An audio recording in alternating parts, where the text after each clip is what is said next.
By 1998, a new technique had been developed in the form of a low copy number DNA test that could utilize a tiny speck of DNA material.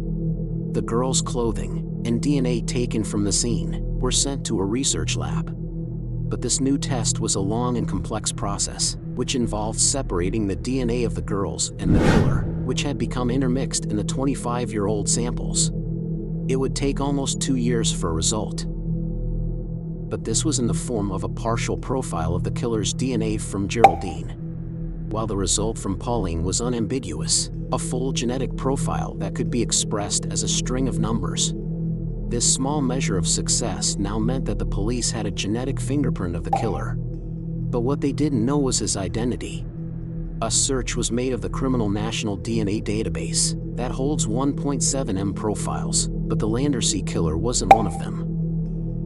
January 2000 saw the establishment of Operation Magnum, an official reinvestigation of the Landersea murders some 27 years after the killings. This new criminal investigation was considered as an unprecedented, with no previous unsolved British murder, and possibly even no unsolved murder case throughout the world and in history, has ever been successfully reinvestigated so long after the event. The Magnum team comprised only of Detective Chief Inspector Paul Bethel and 2 aging detectives, both of whom were 30-year veterans close to retirement. Geraint Bale and Phil Rees. The new team reassembled the Landersea murder room in a rundown police station in the village of Ponderdaw, an area close to the murder scenes, and their Rees and Bale set to work. Their plan was to DNA swab those suspects, and then match their DNA to the Landersea killer's profile. This meant they had to compile a list of just 500 suspects, because Bethel had a budget for just 500 swabs, by first combing through every piece of paper and rule out those least likely from the 35,000 names in the files. It was during this comprehensive search that the team uncovered a number of unsolved rapes in the Neath area. There was little information on these attacks, and no DNA evidence because the women's clothing had been destroyed. But it was noticed that 2 of these rapes, carried out in the months prior to the 1973 murders, bore a strong similarity to the Landersea killings. Much like the Saturday Night Strangler, this balaclaved rapist used ropes to subdue his victims after lying in wait, then grabbing them from behind and punching or threatening them into submission. "Don't scream or struggle, or I'll kill you," he told the women. As he bound their hands, he asked, "Are you a virgin?" Each woman was then raped vaginally and anally. Victims recalled few details about the rapist, but some remembered that he wore an anorak, had a mustache, and smelled strongly of tobacco. At the end of their ordeal, he would masturbate as his victim lay naked on the ground. "Don't open your eyes. I'm going to have a cigarette and think about whether I'm going to kill you or not," he told one victim. Bethel's team now wondered if the Neath rapist and the Landersea murderer the same man, and if so, could they unmask him by using evidence from the rapes? The Operation Magnum detectives decided to draw one investigative tool that their 1973 colleagues didn't have, that of psychological profiling. The benefit of criminal profiling is something that has benefited criminal investigations and led to the apprehension of a suspect. The Landersea team were hoping they could make use of this technique and called in Rupert Heritage, former chief of the Behavioral Science Unit of Surrey Police, to draw up a 14-point profile. The profile created by Heritage predicted that the killer would be white, aged in his late 20s to mid-30s, and would have a history of minor property crime. It was likely he would have come to the attention of the police as a juvenile at around age 12, and was likely to live in the Neath area, where the rapes were committed. It was highly probable that their suspect was a violent individual, with a history of assaults, and possibly animal cruelty. He would come from a broken family background, in the form of an absent father, was unskilled in low-paying employment, and had a troubled marriage. It's likely he would collect weapons and have solo sports interests. Using this profile as the basis of their investigation, the Magnum team began eliminating names from their list of 35,000 potential suspects. Rees and Bale spent 8 long months locked away in the file room working through the list, knowing that the smallest bureaucratic misfiling could mean missing out on the chance to catch the killer. No one outside the team ever believed we would get a detection from this, says Reese. Bethel explained, it was like throwing a dice for 2 years. Perhaps he, the killer, was not in that room. Why could it not have been a traveling Scotsman, a Swede on a boat in Swansea docks that night who sailed away the next day? Eventually the massive list of names was whittled down to just 500, and then Reese and Bale began trying to locate the men on the list. This proved yet another logistical nightmare. In the intervening years, much could have changed in the lives of these possible suspects. 30 years was, after all, half a lifetime. People marry, move home, emigrate abroad, and change their name. The homes where they lived at the time of the murders could have knocked down, the streets redeveloped and rebuilt, or they may have died. Firstly, the 500 nominal suspects were prioritized into 5 groups. The first 50 swabs were of witnesses, relatives, stepfathers, boyfriends, anyone who had featured prominently in the initial inquiry. After them came ordinary criminal suspects. They then used several different methods in trying to track down these men, such as DVLA records, the passport office, and tax and criminal records to find addresses all over, some even as far away as New Zealand. Once the nominal suspect was located, the Magnum team had to persuade each man to volunteer his DNA. We were looking for a particular tree in a forest. In order to find it, you had to cut down all the other trees. The beauty of DNA is that you can once and for all eliminate a suspect, says Bethel. Over the next 8 months, none of the 353 men whose DNA was requested refused to provide a sample. Such a refusal would, of course, have automatically triggered suspicion, but many of the men on their list were not happy being questioned about sex murder that occurred over 30 years ago. Selling double glazing must be easier than selling a DNA test. It usually took 2 hours. The easiest people to deal with were those with convictions. They just wanted it out the way. We ended up swabbing in barges, taxis, and hotel rooms. The worst was always their sitting room in front of the wife, says Reese. When the DNA test results started coming back, the team waited patiently for the moment they finally got their man. But that moment never came.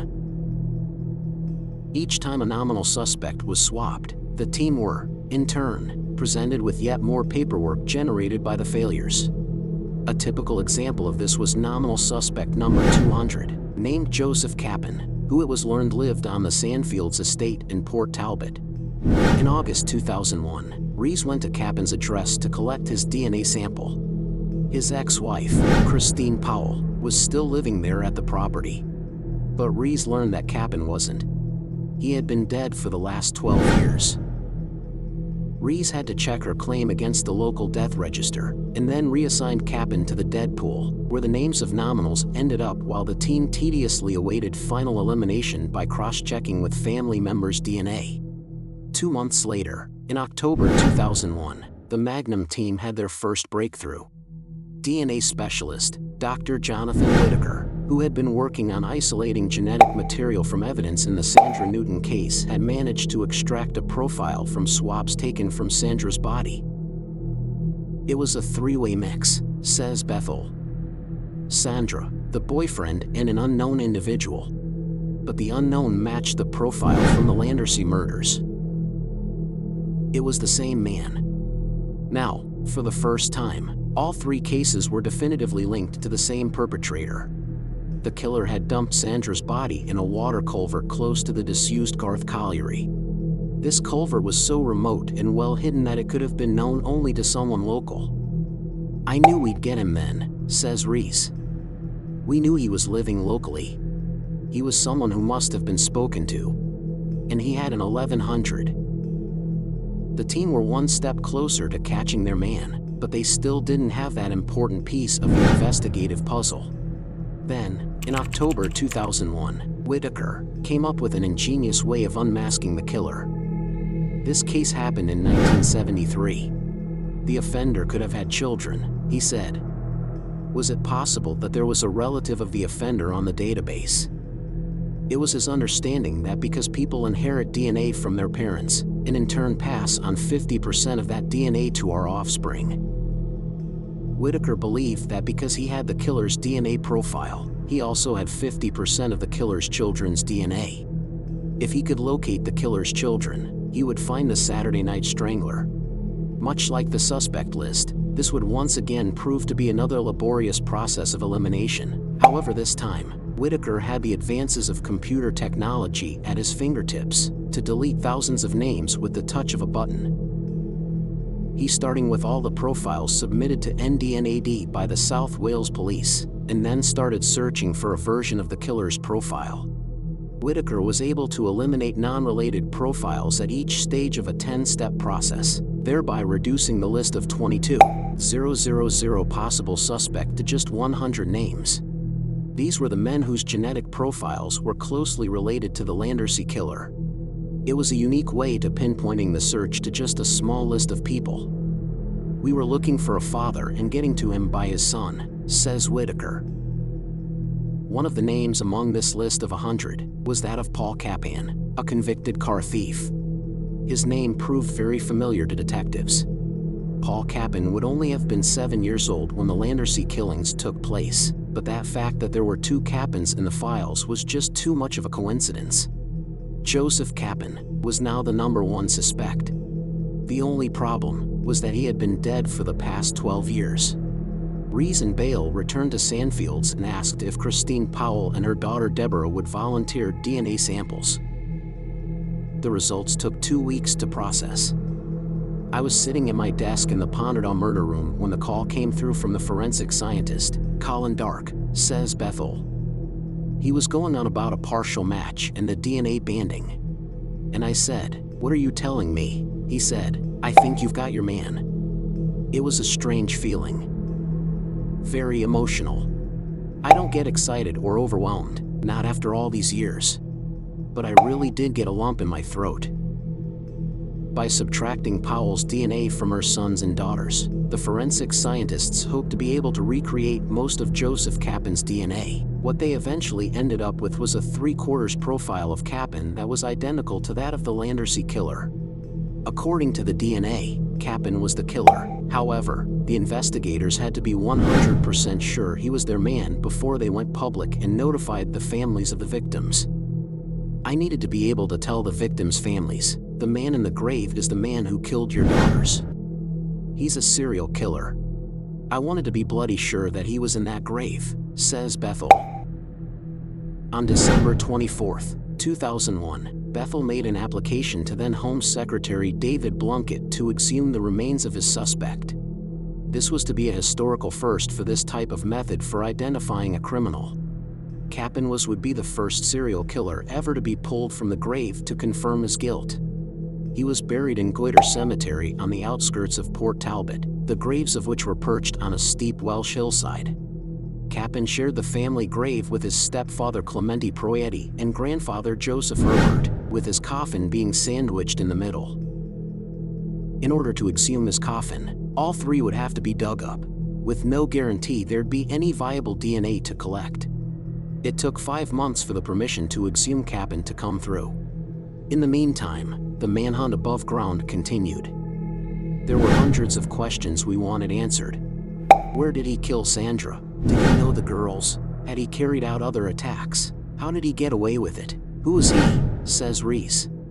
He and Bale interviewed anyone and everyone who had associated with Kappen, while his name was given out to the local newspapers. Unknown victims soon began to come forward. The team began the process of learning everything they could about Joseph Kappen, in an effort to piece together his history, become acquainted with what type of person he was and ultimately understand how a man could become such a monster. Joseph Kappen was born on October 30, 1941, as Joseph Margam. One of 7 children, he grew up in Port Talbot and was eventually raised by his stepfather after the breakup of his parents' marriage. He came to the attention of the police at the age of 12, exactly as the psychological profile developed by Rupert Heritage had predicted. He spent many years in and out of prison and had a string of minor offenses, more than 30, for car theft, burglary, assault and robbing gas meters. When not serving a prison sentence, Kappen worked as a driver of lorries or buses. and gained some measure of notoriety as a bouncer, but he never held down a job for long, preferring to hobble, meaning he signed on for Social Security benefits and continued to work for cash on the side. Although he occasionally smoked cannabis and may have done a bit of dealing, his biggest habit was smoking tobacco. Thanks for watching part 2. Don't forget to hit the notification bell so you'll know when we post new videos. Click one of the videos below to continue watching.